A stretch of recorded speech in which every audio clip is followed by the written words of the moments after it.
So hi guys, so for today's video again magluto na sad taog landang. So ayan guys, nilagay ko na yung sa Tagalog aning basta yan, landang tsaka kamote at karlang. Yan lang muna. Pag tawag nito, pag lumambot na tong kamote tsaka karlang, ilalagay na natin yung saging. May saging akong hinog na ilalagay dito. Palalambutin mo muna natin yan. So ayan, kumulo ka lang dyan kasi maraming naaasam sa iyo pag ikay naluto na.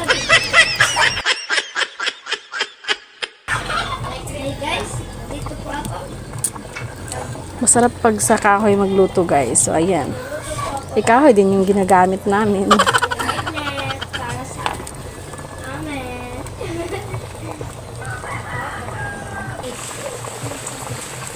Hahaluan din yan natin ng guys, ng sagu. Naluto ko na yung sagu kaya mamaya ko na siya ilalagay dyan pag malambot na yung yung kamote tsaka karlang.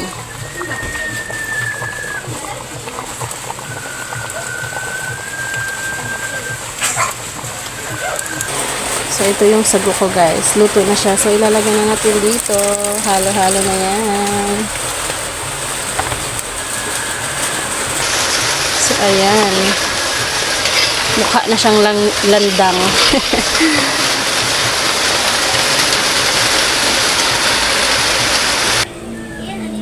Lagyan natin ng pampabango guys, pandan leaves.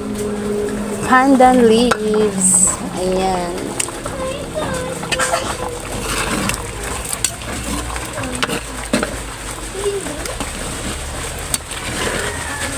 Sarap na. Isa lang na din natin yung saging na hinog.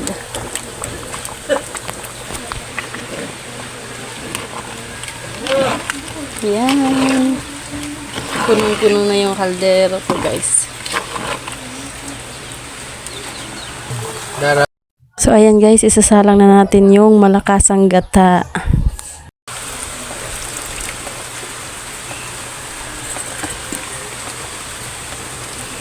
Yung puro gata guys, puro na gata. Unsa man gyud sakto nga pagka-pronounce. Kay naglibog kung unsaon paghilwas, pagstorya ang tuno. So almost done ang ating landang guys. Hoy, almost done. Ano yun? So takpan mo muna natin guys para hindi makasilip ang ating mga kapitbahay dyan. Ulitin na natin ang ating niluluto. Yan, kumulo na. Uy, ang sarap na nito. Dami kong landang guys, oh. Ang laki ng kaldero.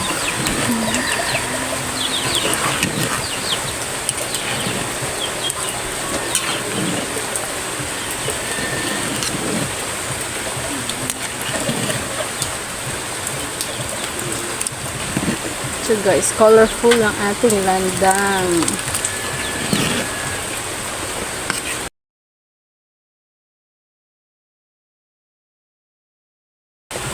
So yan, luto na guys, kain na tayo. Ito na ang aking landang. Yan, sarap. Tikman natin.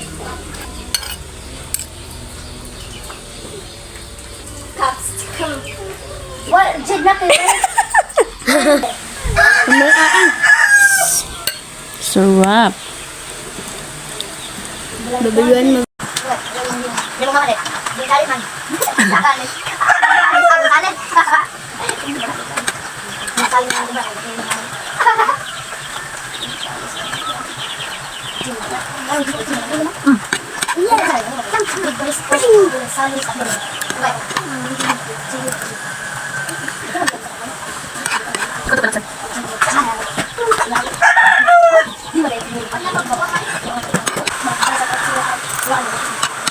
Pero, di ka sa tanong ko.